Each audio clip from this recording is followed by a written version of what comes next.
Hello, this is Pastor Sidney of the All Faith Church Liberation, and my good brother Anthony is calling in on our Holy Rollers Mystic podcast. Every other week we have discussion, and then every other week we talk more about the 114 sayings of the Gospel of Thomas. This is an off week, so it's going to time for us to talk. So a lot of people have been watching on TV, around the YouTube channels and other things. People talking about pro-choice, pro-life argument. People are talking about the women's right to choose versus the push of the government to deny them even their right to have health care because somebody might hurt a baby. And so, mothers are dying on the operating table with their children, other children, and husbands crying because, somebody's afraid to do some procedure that might get them into trouble for 99 years or something for doing the wrong thing. So a lot of doctors are afraid to help women now. So I wanted to start with that concept. And I know that Brother Anthony and I have slight differences, and we would just want to tell people out there, this is an opportunity to have two people who might be different talking, and we're going to try to just see where it goes in the next half hour and see if we can come to an agreement or have differences be allowed to be and still have, a living church and a living community. Anthony, sorry about that big, huge, it took a long time to say the introduction. How you doing? I'm doing good.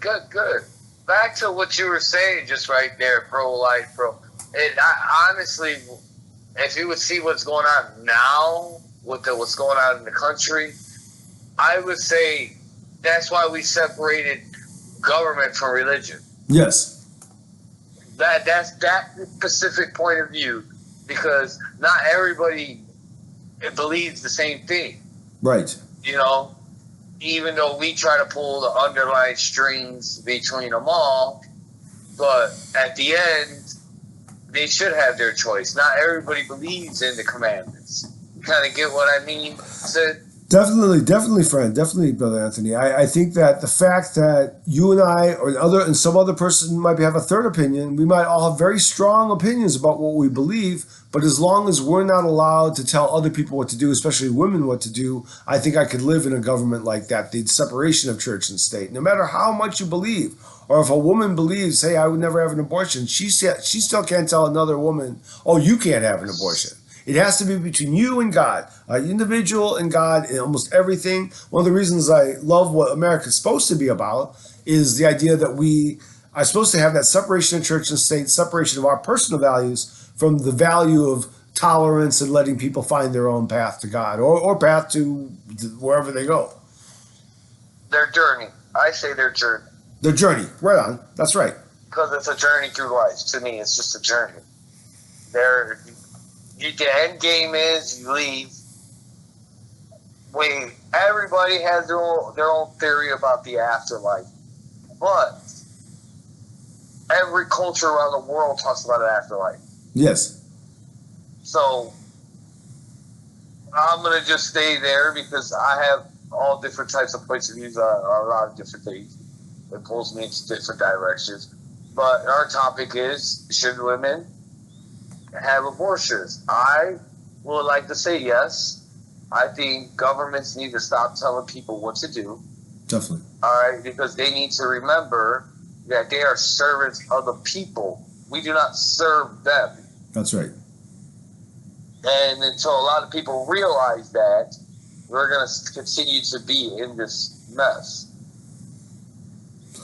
I think that's a very important point. I think with the last 10 years, with the popular culture being interested in things like Game of Thrones and, rich people being, immature and powerful in media, we've been set up almost by the media over the last 10 years since the teens to have kind of a king situation, which is what we seem to have with Trump and the administration.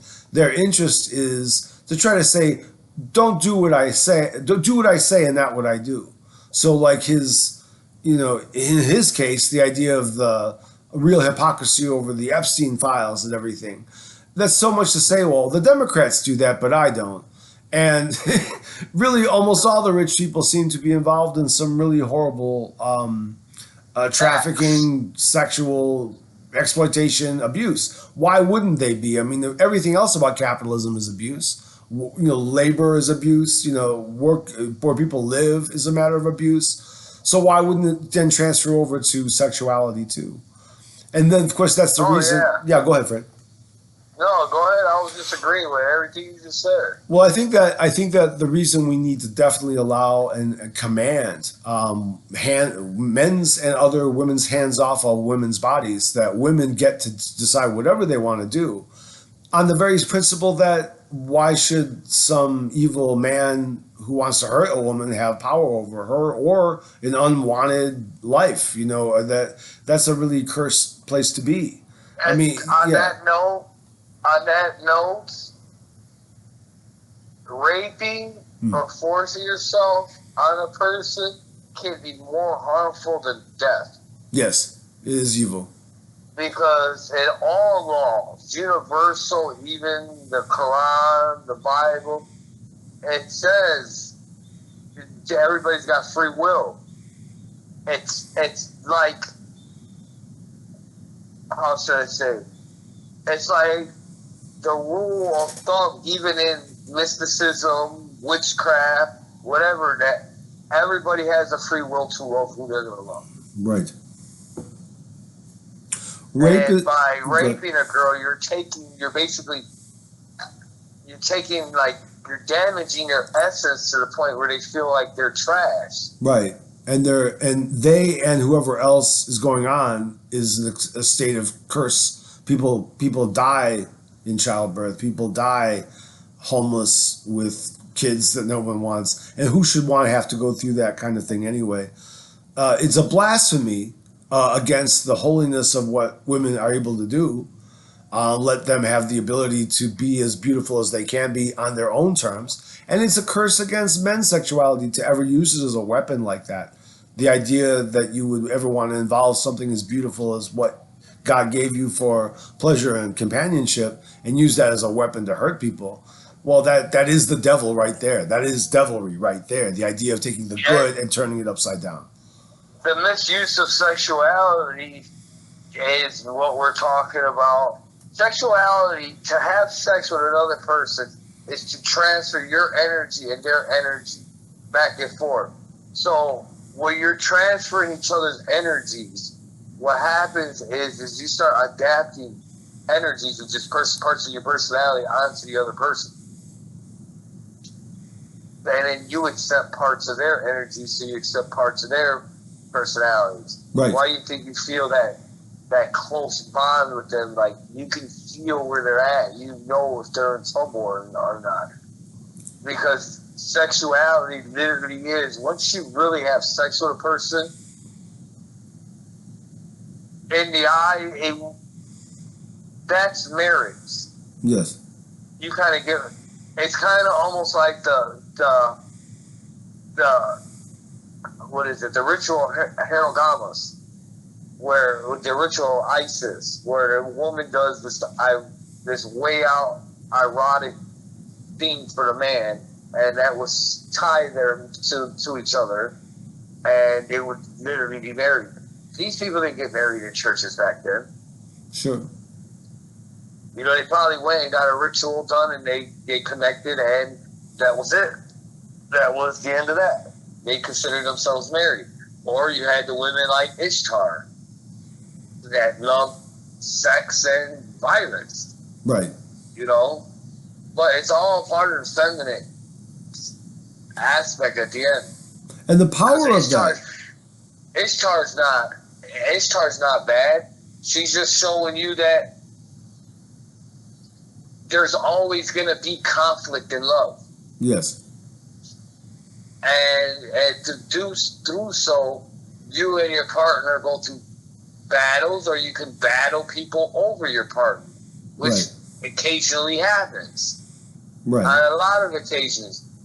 Even in the Christian church, stay away from my woman. This is my woman. Right. You get super aggressive for no fucking reason, because if you trust your woman, you love your woman like you're supposed to, why would it even matter? Why would it even cross your mind? Well, really, I mean, and to talk a little bit about the partner that I have and the partners that we all have in the family of our friends, we very much practice polyamory, the idea that people can do as they wish to do, but we're always with each other in the end. Like we're always a group of people. We're always a love couple. But I would rather die than try to own someone. The idea of ownership is really, yeah, there was slavery in the Bible and there was all kinds of things about it. But I think there was always this point at which Allah wanted it to go away or wanted it to be mitigated or wanted there to be, kindness. And rape, as you go back to the original thing, is the exact opposite of freedom, the exact opposite of what you're supposed to do with sexuality.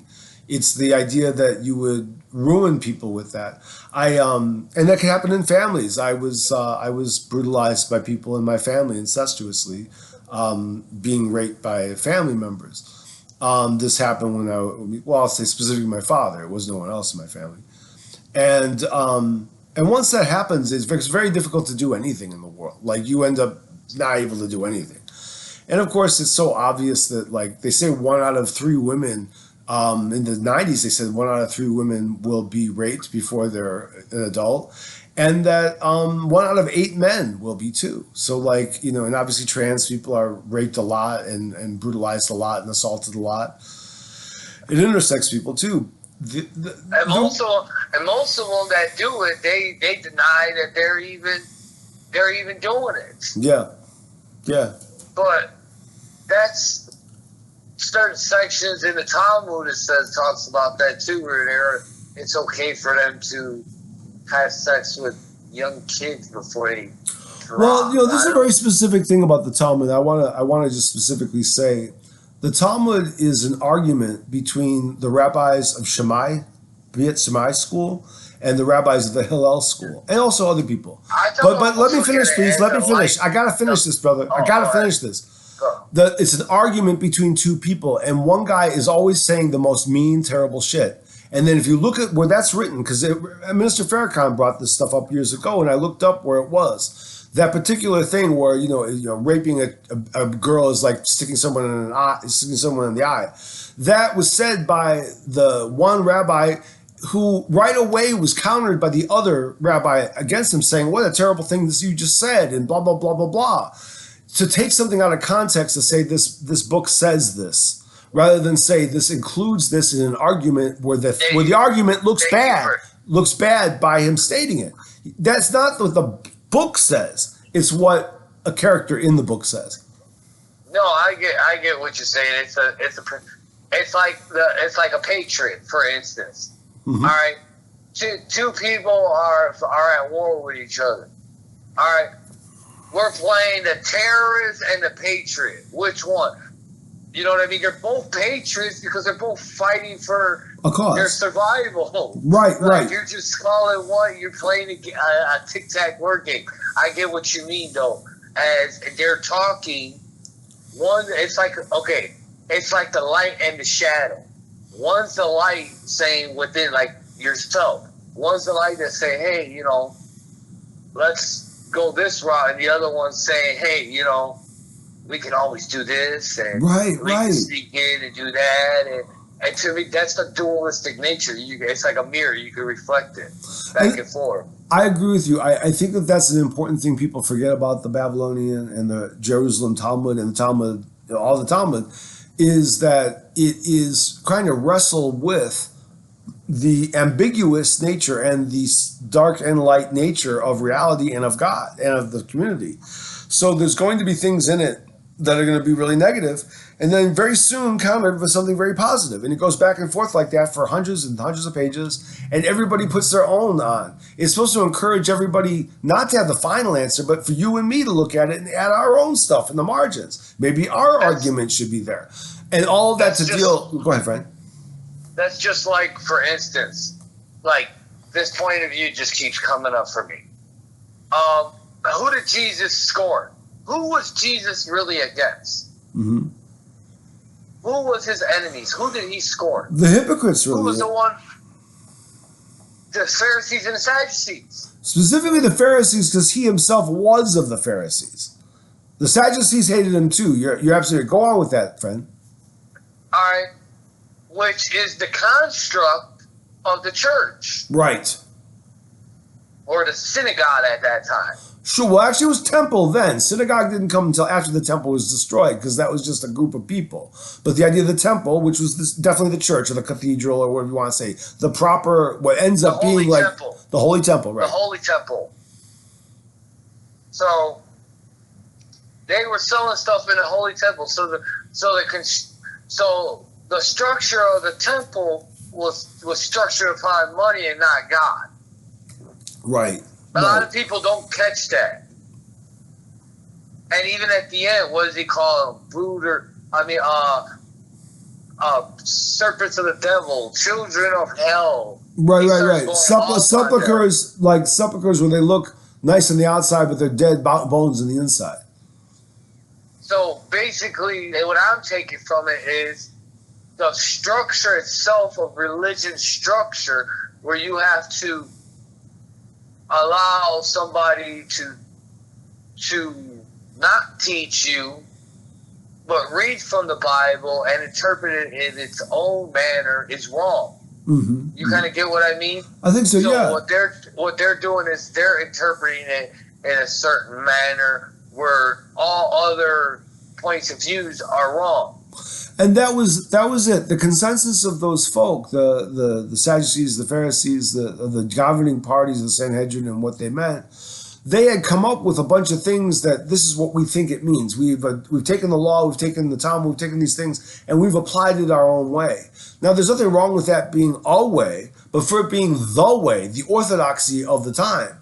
Well, Jesus and John the Baptist were always like shown as the people who break those things. He's curing on the Sabbath. He's doing work on the Sabbath. He's touching lepers. There's like so many things he's doing wrong. And then if you look at John the Baptist, his symbol, the very much the opposite of Jesus. Jesus drank a lot and slept with people, whereas John the Baptist was, in camel hair and eating locusts. But what was it meant? In camel hair was considered not a kosher food.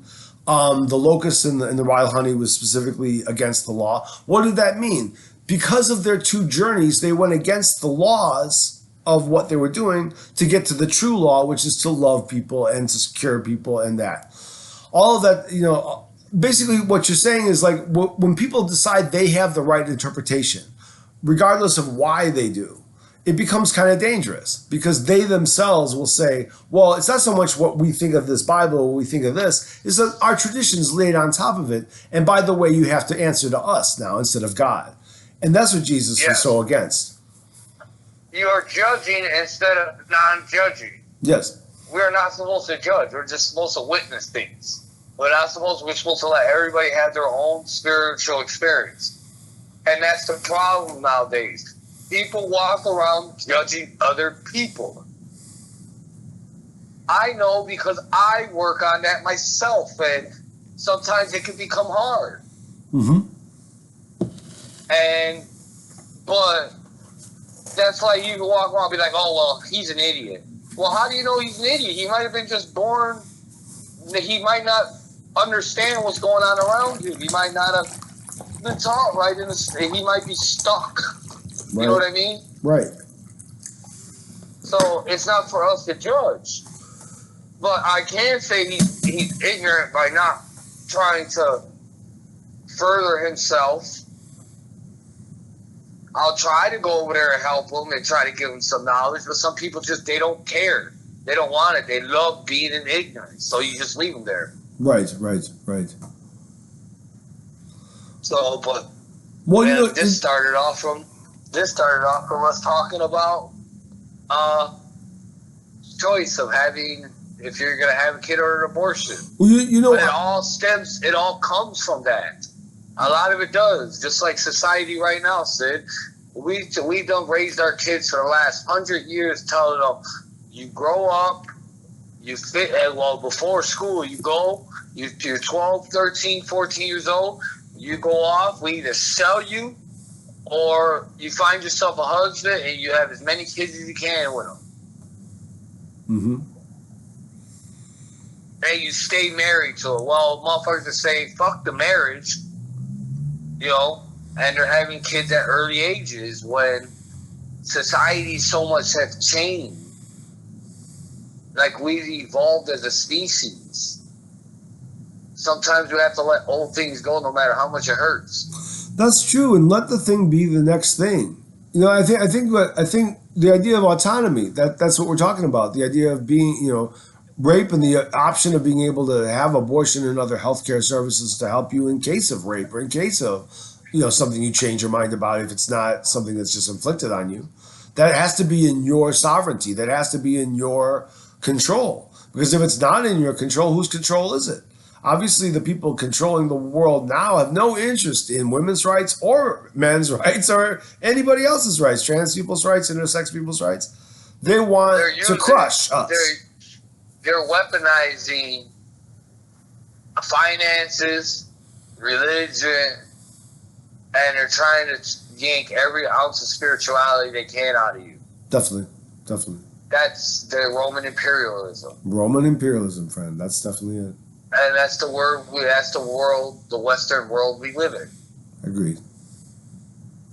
Where they say we're free, but do we really have the freedom to make these choices? No, then we're not free. Right. But you got people that think that they should make that choice for you. And that's what I mean by being judgmental. You're going to force your point of view onto another person that may have a bright future in front of them, and they just can't have that kid now. Right. You know, sometimes that happens. You know, what happens if they have a kid at 13? You're really going to make the kid have a child at 13 years old?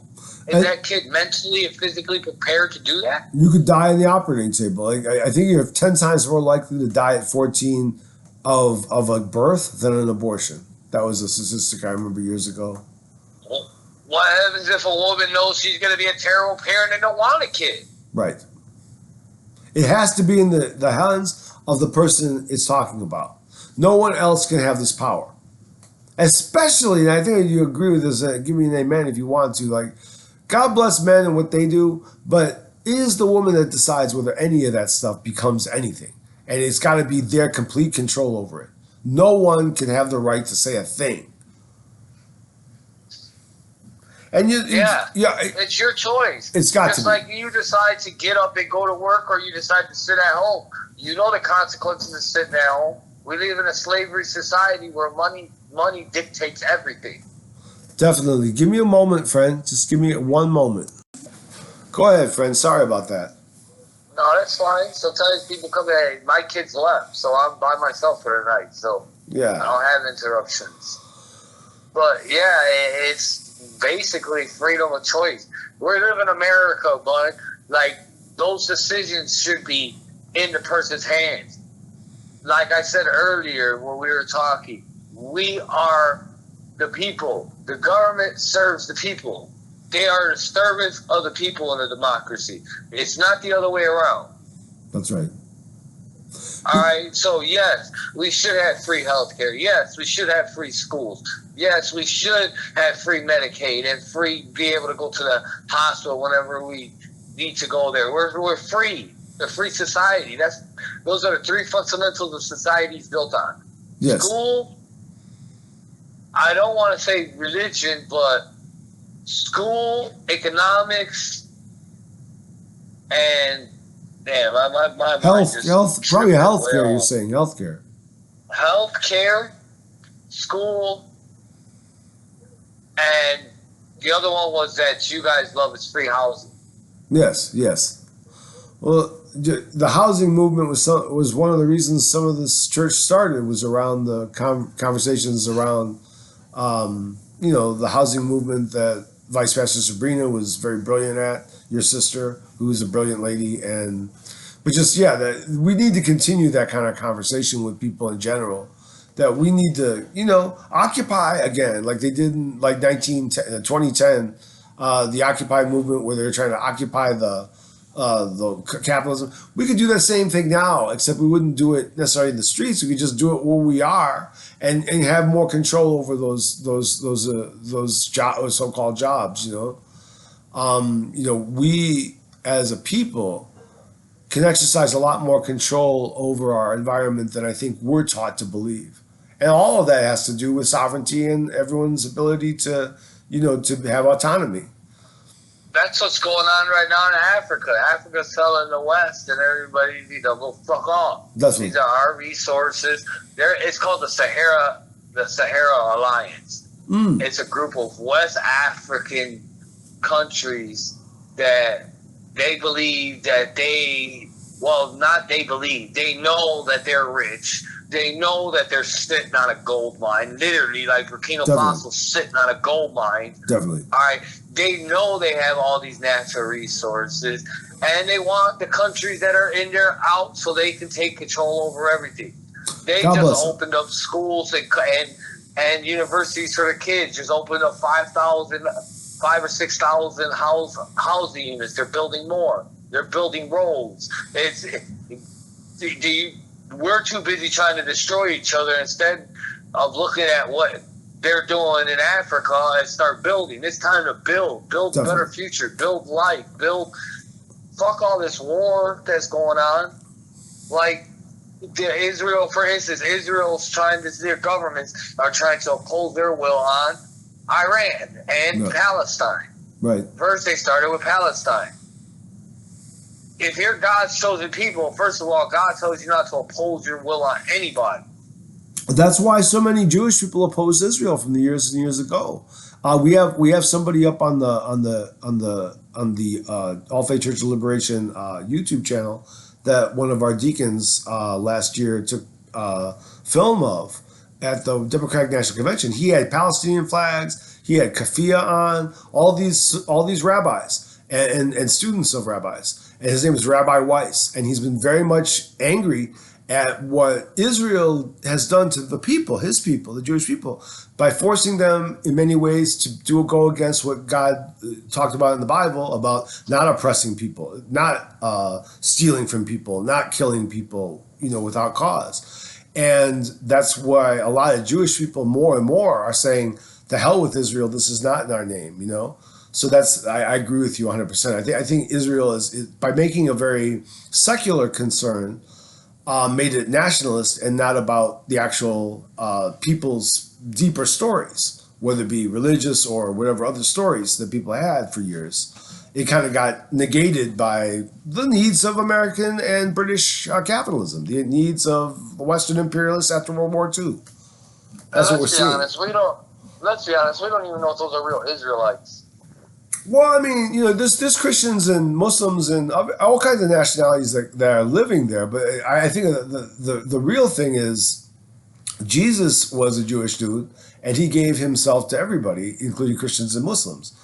So I wouldn't be as concerned. I personally am not as concerned about what the ethnic identity is. That's what the Palestinians. I'm going to put point of view from the Palestinians. Sure. That's what the Palestinians understand. Like, they look at it like this, like the Israelites left black and came back white. That's exactly what they say.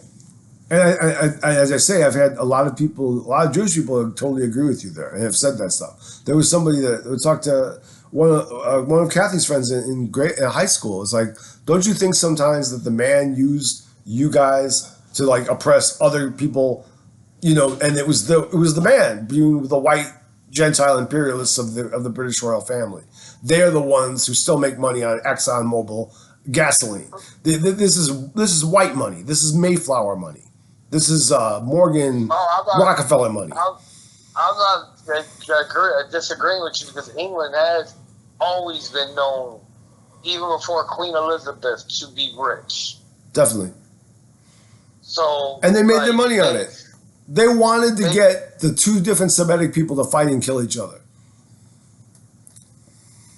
So, no, that's what they say. I understand their point of view, and look what happened. Not too many people talking about what happened after World War II. How they walked down. They walked into, I forgot what the city was, but there was a city right there where a city that was bigger than the city that's there now, Jerusalem. Well, I think they. Tel Aviv or? All right, I'm telling you and whoever's No, listening. Tel Aviv is the name of the city, friend. I was thinking that's. Oh, that was the name of the city. I'm guessing. I don't know which story. Go ahead, tell me. Well, they walked in there, and one day the Palestinians came back, and all their doors were locked, and they had the same thing what they did with our native Indians, and told them this is no longer your land, get the fuck out. I'm gonna send. I'll send you some. I'll send you this video that I it was someone else's channel, but I put it up on our playlist for those who rule us. And it's Rabbi Weiss, who's the man we captured on film last year, telling everything you're saying is what he would agree with. You'd probably listen to him and probably think, yeah, that man's right. Might even bolster your argument. He's been praying with Palestinian people standing in the way of cops beating them up. Like he gets his tires slashed in New York. A lot of Jewish and Gentile people will like treat him like shit because he's standing against Israel. There's a great you're tapping into something that's really right. Like I know we're all taught to like stay away from this issue, but really there's plenty of people, including people very concerned with it, who have a very much to say. I don't want to do this in my name anymore or ever. This is not what we're about. Yeah. No, yeah, I completely get you on that. And it's just like, it's a fight between indigenous people. When it comes down to it's a fight between indigenous people and, like you said, the imperialists, the Gentile imperialists. I agree. That's what it comes down to. And it's old money. It's an old fight, years and years, since the African slave trade, since the depopulation of America. Like, they've been making money on this shit. They're still making money on rum and liquor and stuff and tobacco and all. It's cotton and it's the same shit. And prison industry is still in slavery, And if you think about it, all right, that story with Esau and Jacob. It comes down. If you want to go that route, it comes down to the ones that. All right, it says in the Bible that Israelites will be scattered all across the planet. Right. All right, who's been scattered all across the planet? Black people. Definitely. They were taken from their homes and they were scattered all across the entire planet. Definitely. There is a connection between these two peoples, very much connection. And if you look into old pictures, Indians, natives, they were really dark. Definitely. So, and then I was watching this documentary. I don't like quoting the documentaries, but they were showing something how they could tell the differences when you go in to get a DNA test. There's certain structures in your DNA that shows that you're an indigenous person and what part of the world that your ancestors came from. So, like, there's some sort of Indo-Asian blood in South America. Well, I think I told you this one of our first episodes we did months ago.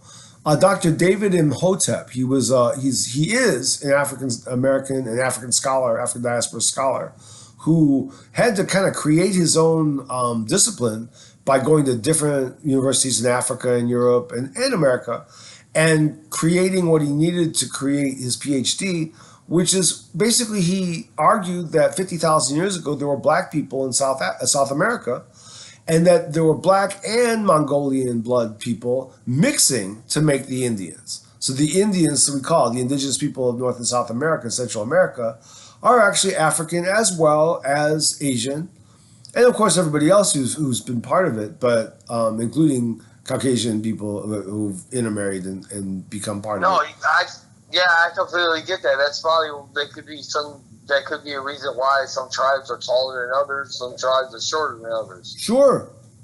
But I come from an Amazonian tribe, so. You said that the Taino people originally came from South America. You said that. You told me that. They originally came. They were indigenous to South America, and they were part of the South American clans or indigenous people, which were building very tall cities while the Europeans were living in caves. yeah. Well, that's what they call the Sun people. The Sun people, the African people, I don't like to use the term Hispanics, the Native South Americans, the Native Central Americans. If you look, Mexico would be right across the equator.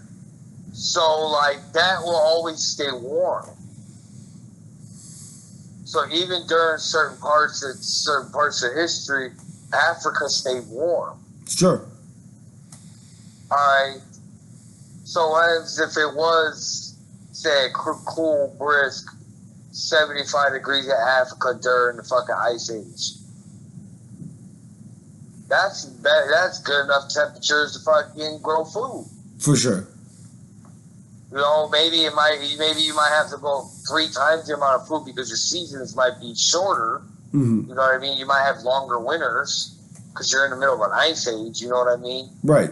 So you might only have, say, 3 months of spring and summer, and then you jump it right into fall. You know what I mean? Just enough time to grow crops. So what you have to do is grow so much crops, and then have to try to manage how to store them and everything else like that. Well, there's so much history that we're learning lately that, like, you know, throws everything that we thought we knew on its head, and we realize that civilization goes back a lot longer than we thought. And that's just interesting to know that, of course, it was in the south of the planet where all the cities still are. And all the biggest pyramid in the world isn't in Africa; it's in Mexico. You know, I always make this joke with people who think that the white supremacists have a point. I say, you know, the number 13 is really important to England and Mexico. There are 13 pyramids in Mexico, and Stonehenge is 13 feet tall. Feminine is the number 13. Wow! Well, there you go. That's an interesting thing. That's the 13. The original calendar had 13 months. That's right. There's originally 13. There's 13 astronomical signs, not 12. The Chinese calendar has 13 months too, I believe. It's okay. It's said to be 28 days, 13 months. Mm-hmm. So if you break down the months and everything, it comes out to be the exact, like right on the money, because it falls. It's equal to lunar. It's a lunar calendar. Mm. You know how the Romans gave us a solar calendar to throw us off. Yes. Because they went full masculine. Right. You kind of get what I mean? The women is subservient to man. I get to beat you, fuck you whenever I want. Your parents sold you to me, because back then, let's be honest, they used to sell their children to, say, a marquise or a duke or a, you know what I mean? Somebody who had higher society rankings and pullings than they did. Right. You know, oh well, you're set to marry this person because he's going to give us a large settlement if you marry him. Right. Well, go ahead, friend. So, like, the woman throughout time, it makes a lot of sense, has been subservient since we've known to man for the last, like, say, 15,000 years in the way in Roman history. You know what I mean? Well, as you say, the times can be argued back and forth, but for the majority of civilization that we have been the victims of, really, you know, since Rome, it's had the white supremacist edge. Definitely about, like, inverting the natural way, you know, inverting the woman-centric of life in the world into a male-centric, like, warrior that beats people with clubs. Or to put it a different way, I mean, there's an African proverb that says the person who feeds is the one who rules. If you have the bowl of food, you can rule. Whereas the Eurocentric concept was who has the biggest stick rules, because I can hit you and take your food. It's very awful, but that is what we're in. And that's one of the reasons I'm glad we had this. I think we should probably start to wind down because we're already at 40 minutes.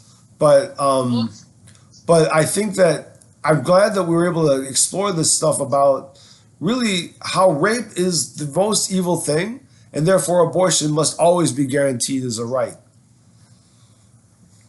I just think, period, that that's just a right that you should have as a person. We're supposed to be free people. You can't, like I was telling you, you can't force somebody to do something that they don't want to do. Right. You just can't. It's not going to happen.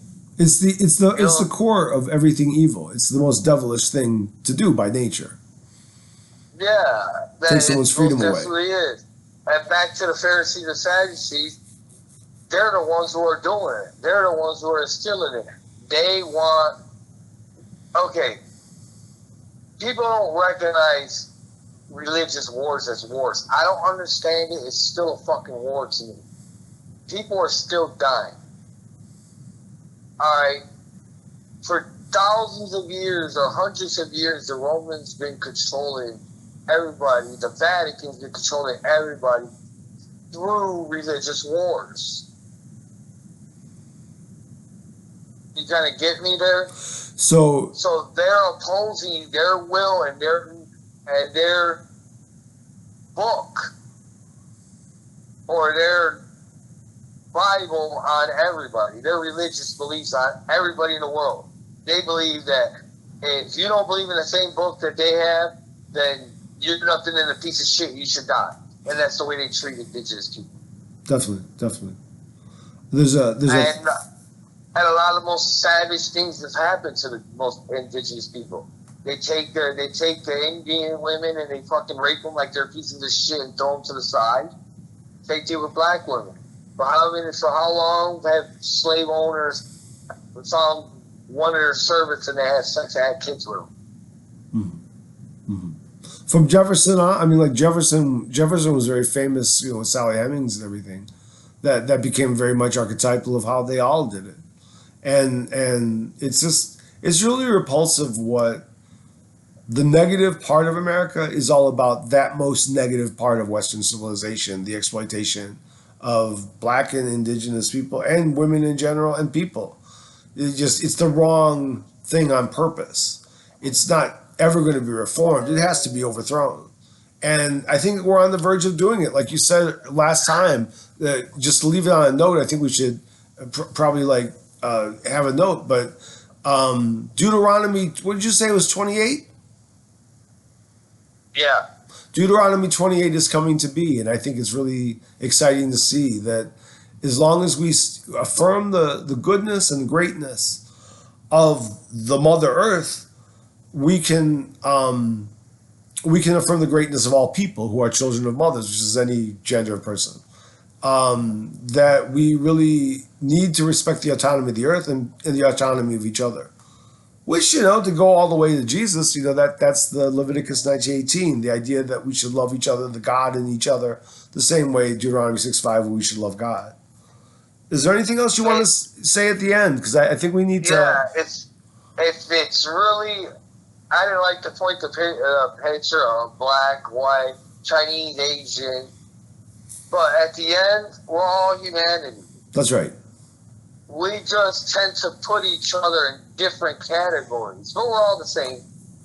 Definitely. They put people in categories so that they can raise one race over another. You kind of get what I mean? Definitely. So, you're white, but I look at you as my brother. Thank you, bro. As another human, as another person. Thank you. I don't see you as, he's this, he's that. That's being judgmental. Right. So in order to not be judgmental, you gotta kind of cut those cords and start looking at the bigger picture. Well, you're not Hispanic, you're not black, you're not white, you're not Asian. We're all humans. Definitely. Let's work from that point of view instead of looking at it from all these point of views that we see that's not working. But Deuteronomy 28 is basically a change. the meek shall rise, but it's a change. It's not like a war type of rising. It's a type of rising where it's a change from within, and you're starting to see it. That people are going to get so tired that we're going to rise, but we're going to rise in a way where it's not going to be like a war type of rise.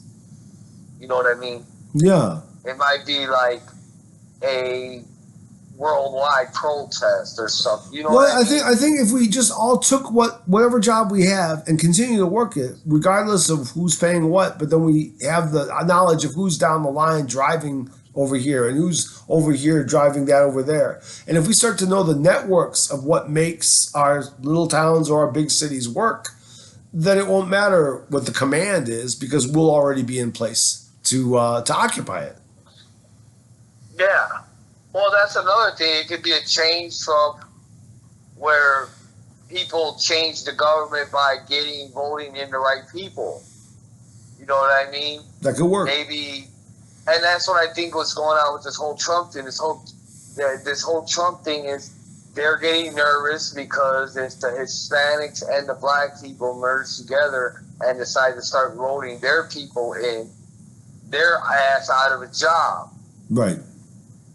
You know what I mean? So it's like, well, we're going to have to get rid of some of them in order to maintain our power. Well, that's why, what we stand for as a church and as a community and as different communities around us, the idea of all of us together, all races together, all genders together, all orientations together is the answer, even in ourselves, without even doing anything. We've created the answer because the enemy wishes to divide and conquer. And that's so well put. You said just a couple minutes ago, that's the idea that regardless of who is what in the hierarchy, the fact of the hierarchy hurts everybody. Yeah. So the hierarchy is what has to go, not the points of views that they're instilling in people. It's like a mental story they're writing. You kind of get what I mean? Definitely. Where you follow the projection of the story. They're even projecting our news. Telling people, well, the Palestinians the Iranians can't have nuclear missiles and they're a threat to us, but they're not telling everybody that Israel is nuclear arms. Yeah. Israel is being a terrorist in the regions. Yeah. All right. And if they believe Iran shouldn't have nukes, then why don't they get rid of their nukes? I got one more thing too. The United States should get rid of its nukes. I mean, we're the only one that's ever bombed anybody. Yeah, Israel even Israel has not actually nuclear bombed anybody. We are the only country that ever did, and no one takes our nukes away. Yep. God bless you, Anthony. So, I'm gonna end it now if it's all right, and send this out to people. Peace be with y'all. You have a wonderful, wonderful night or a wonderful day, and peace be with you. God bless you.